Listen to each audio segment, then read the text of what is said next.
It's the suddenness of it. It's unexpected, and I guarantee that all of those members that were lost were very loved. Five sailors have been declared dead following a helicopter crash off our coast, and now the rescue efforts turn to a recovery. Good evening, and thank you for joining us. I'm Kirsten Holmes. Steve has the night off.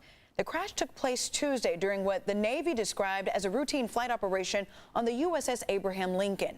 News 8's Tim Blodgett has more on today's update and what a former Navy pilot is saying about the incident.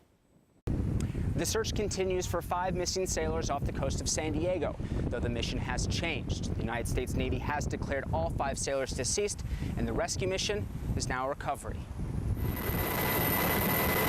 Nearly 5 days after an MH-60 Nighthawk helicopter crashed 60 miles off the coast of California, the United States Navy has lost hope in finding survivors. A press release issued by the commander of the 3rd Fleet says, quote, "The transition from search and rescue efforts to recovery operations comes after more than 72 hours of coordinated rescue efforts encompassing 34 search and rescue flights, over 170 hours of flight time with 5 search helicopters and constant surface vessel search." And it appears that it most likely sunk.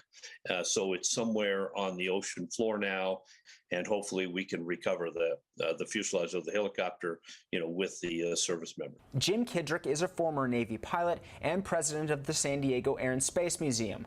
While the sailors that are missing haven't yet been identified, Kidrick says it's the waiting that's the hardest part for the families on shore. It's really tough when you're talking to, families and you can't give them closure. Bringing the body back, allowing there to be, a funeral, a process, which is the grieving process that everyone certainly is still going through. The Navy is conducting an investigation into the circumstances of how the helo crashed. All that's known is that the accident took place aboard the USS Lincoln near San Clemente Island.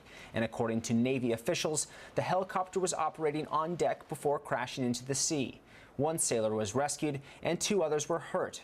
Now that the efforts have switched to recovery, the families of the victims are hoping they can bring the heroes home. This is a time when the military families are going to huddle around those where their loved ones have not returned and give them as much comfort as they can. Tim Blodgett, News 8.